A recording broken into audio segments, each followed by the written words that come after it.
En este video vamos a hablar sobre el candidato presidencial Iván Cepeda.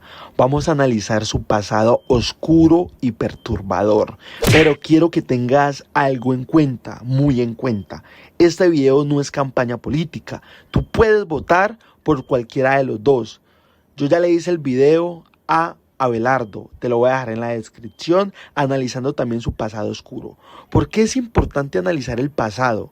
Porque desde el pasado podemos mirar cuál puede ser el presente y el futuro si llega a quedar como presidente. Este video no es campaña política. Tú puedes votar por el que tú quieras, simplemente es un documental analizando su historia. Y el hecho de que él haya tenido un pasado oscuro no quiere decir que él sea así en el presente. Pues las personas cambian, pero sin embargo vamos a hacer ese video, esta dinámica.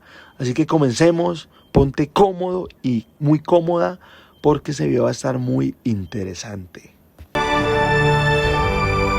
Iván Cepeda Castro nació el 24 de octubre de 1962 en Bogotá, Colombia. Desde muy pequeño estuvo rodeado por la política. Su padre fue Manuel Cepeda Vargas, senador de la Unión Patriótica, dirigente del Partido Comunista Colombiano. Su madre, Ira Castro, también participó activamente en causas sociales y políticas.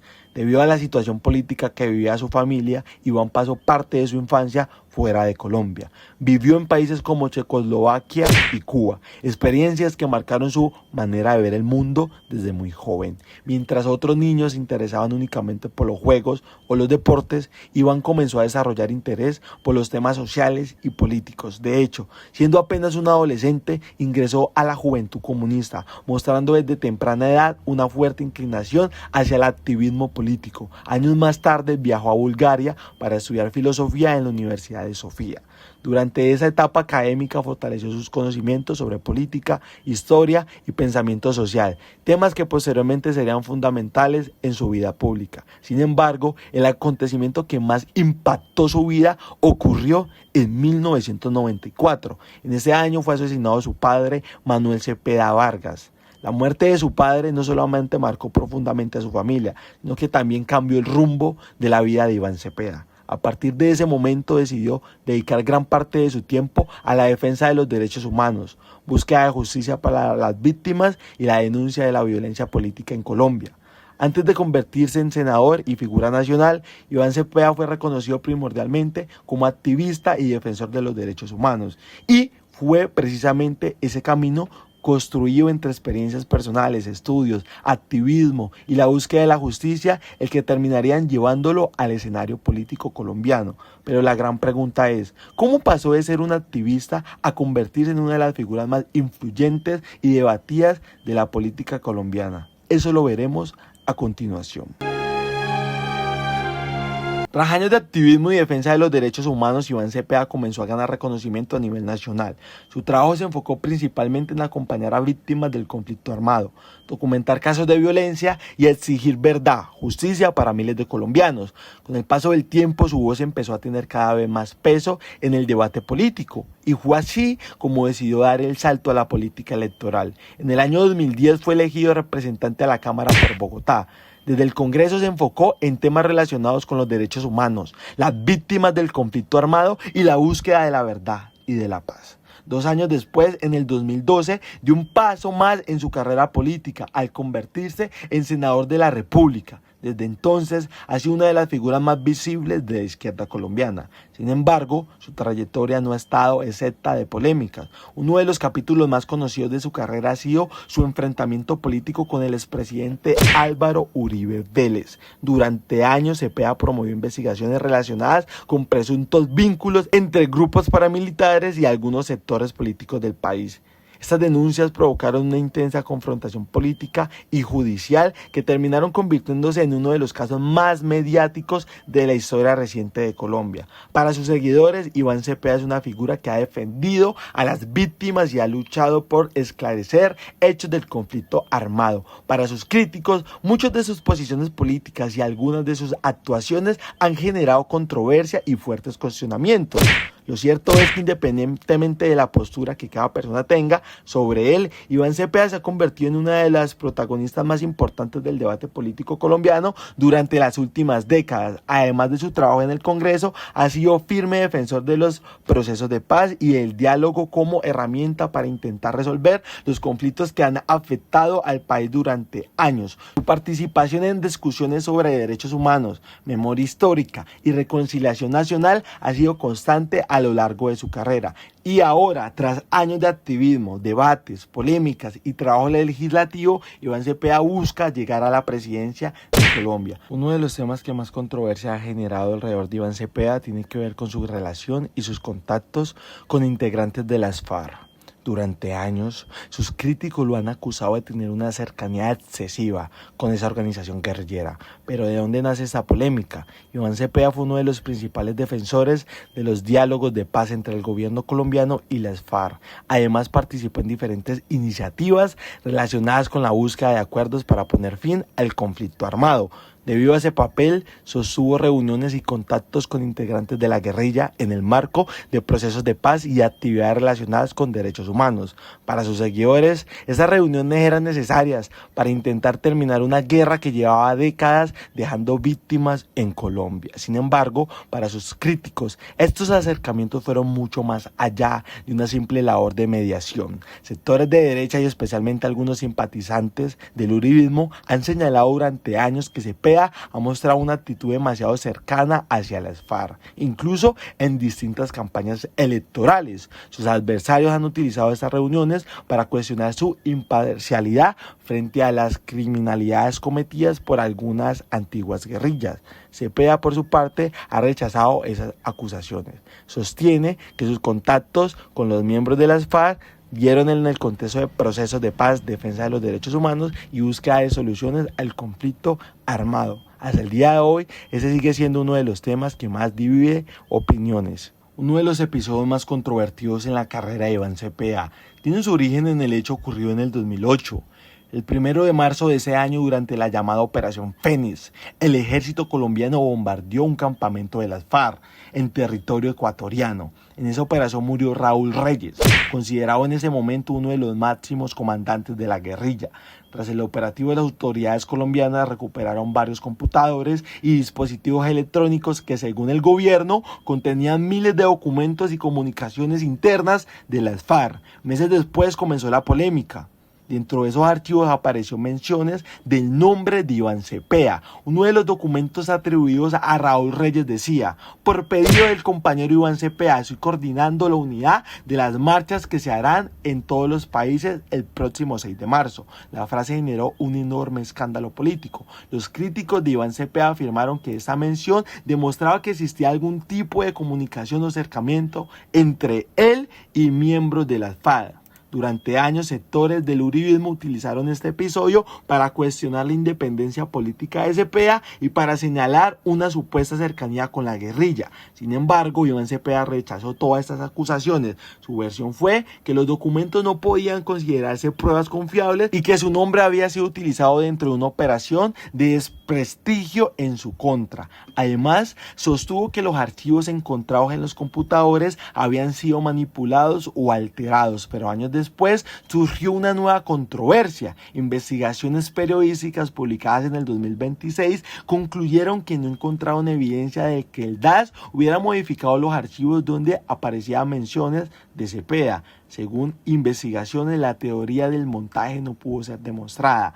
Aún así, tampoco se puede demostrar jurídicamente que Cepeda hubiera pertenecido a las FARC o que hubiera colaborado con la organización armada. Y aquí aparece un nuevo detalle. La Corte Suprema de Justicia aclaró que los archivos de Raúl Reyes no podían utilizarse como prueba judicial en Colombia debido a problemas relacionados con la forma en que fueron obtenidos y la cadena de custodia. La justicia colombiana no validó esos documentos como pruebas dentro de procesos judiciales. Por eso hasta el día de hoy el debate continúa. Para sus críticos, la aparición de su nombre en esos computadores siguen siendo una sombra que nunca ha sido explicada completamente. Para sus defensores se trata de una controversia política utilizada durante años para intentar vincularlo con una organización guerrillera. Si hay una controversia que ha definido gran parte de la carrera política de Iván Cepeda es su enfrentamiento con el expresidente Álvaro Uribe Vélez, una disputa que comenzó hace más de una década y que terminó convirtiéndose en uno de los casos judiciales más importantes de la historia reciente de Colombia. Todo comenzó cuando Iván Cepeda empezó a recopilar testimonios de paramilitares que afirmaban tener información sobre presuntos vínculos entre sectores del paramilitarismo y personas cercanas a Álvaro Uribe. Cepeda llevó varios de esos testimonios al Congreso de la República y fue allí donde realizó debates que generaron una enorme controversia política. Las acusaciones eran extremadamente delicadas, por eso Álvaro Uribe reaccionó. El expresidente denunció a Iván Cepeda ante la Corte Suprema de Justicia. Según Uribe, Cepeda había visitado cárceles para buscar testigos y presuntamente ofrecer beneficios con el objetivo de obtener declaraciones en su contra. La denuncia abrió una investigación que captó la atención de todo el país. Durante años, miles de colombianos se preguntaron quién decía la verdad. ¿Estaba Cepeda manipulando testigos o estaba destapando información que algunos querían mantener oculta?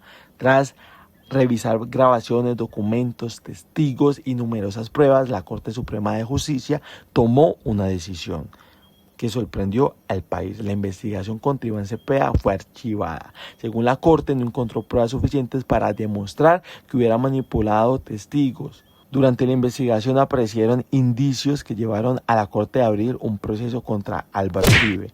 Las sospechas que algunas personas cercanas al expresidente habrían intentado influir en testigos para modificar sus declaraciones. A partir de ese momento el caso dio un giro inesperado. El denunciante pasó a ser investigado y el investigado pasó a ser considerado víctima dentro de ese expediente. Sin embargo, lejos de acabar la polémica, la división política se hizo aún más profunda. Los seguidores de Iván Cepeda sostienen que este episodio demostró que sus denuncias tenían fundamento y que fue víctima de una estrategia para desacreditarlo. Por el otro lado, los seguidores de Álvaro Uribe consideran que el proceso estuvo rodeado de controversias y mantiene dudas sobre la forma en que se obtuvieron varios testimonios. Hasta el día de hoy, este caso sigue generando debates intensos entre quienes apoyan a Cepeda y quienes respaldan a Uribe. Pero si hay un tema que sigue generando polémica alrededor de Iván Cepeda es el respaldo que ha recibido de antiguos integrantes de las FARC. Y aquí es donde las opiniones se dividen por completo. Durante años Cepeda participó en los diálogos de paz y mantuvo contacto con varios comandantes guerrilleros dentro del proceso de negociación. Entre los nombres más conocidos aparece Rodrigo Londoño, más conocido como Timochenko, Pastor Alape y Paulo Catatumbo, quienes fueron altos mandos de las FARC y posteriormente participaron en la vida política tras la firma del acuerdo de paz del 2016. Para los seguidores de Iván Cepeda, eso no tiene nada de extraño. Argumenta que si el objetivo era acabar con décadas de conflicto armado, era necesario dialogar precisamente con quienes estaban involucrados en la guerra. Según esta visión, la cercanía política con antiguos combatientes demuestra un compromiso con la reconciliación y la construcción de la paz, pero sus críticos tienen una lectura completamente diferente. Ellos consideran preocupantemente que excombatientes de organizaciones responsables de secuestros, atentados y múltiples violaciones a los derechos humanos hayan expresado simpatía y coincidencias políticas con Cepeda. Para este sector, esa relación ha afectado la imagen del senador y ha limitado las acusaciones que ha sido demasiado cercano a la antigua guerrilla. Lo cierto es que este tema sigue siendo uno de los más controversiales de su carrera, porque mientras unos ven a Iván Cepeda como un defensor de la paz y el diálogo, otros consideran que su cercanía con antiguos líderes guerrilleros representa una de las mayores críticas que enfrenta la política colombiana. Bueno, hemos llegado al final del video, espero que te haya gustado. Es un poco corto, pero pues ya tenemos prácticamente las votaciones pasado mañana, así que pues eso va a ser muy importante. Yo no hago este video con la intención de hacerle campaña a un candidato, simplemente yo siento que es importante conocer el pasado pues, de un candidato porque es la persona que nos va a gobernar y eso depende del futuro de nuestro país, entonces es importante mirarle el pasado, pero el hecho de que la persona haya tenido cosas malas en el pasado no quiere decir que pues esa persona siga siendo así. Las personas cambian y toda la cuestión, pero sin embargo sí es importante analizar el pasado para poder mirar el presente y saber el futuro. Entonces realmente todo está en manos de nosotros los colombianos, tomar una buena decisión. En la descripción les voy a dejar el video de Abelardo también para que miren el pasado de él y todas las cosas, miren las propuestas, váyanse por la persona que pues ustedes más crean que les va a beneficiar, miren cuál va a ser su futuro, piensen en el futuro del país. Tomen la decisión, yo acá tampoco les voy a decir voten por él, pues no, voten por el que ustedes quieran, pero pues tengan la intención en que sea educarse un poquito, porque mucha gente mira a los candidatos, pero pues ni siquiera sabe qué han hecho, su recorrido. Entonces por eso yo estoy haciendo este video. Es un poco muy corto porque pues esos personajes están en la vida política donde pasan, mejor dicho, todos los días muchas cosas, pero sin embargo tocamos los aspectos más importantes. Así que bueno, espero que te suscribas, que le des like, que lo compartas con tus amigos, con tus familiares, también para que se puedan educar un poquito con todo el respeto del mundo y pronto por esos 1000 suscriptores. Así que nosotros como colombianos queremos tener una vida más digna, pues donde haya más oportunidades de trabajo, donde haya una buena salud, donde haya educación, donde haya un país más seguro, donde el país también crezca en muchos ámbitos empresariales como persona. Así que todo es en manos de ustedes, así que Dios me los bendiga. Muchas gracias por tomarte el tiempo de llegar hasta aquí el video. Chao, chao.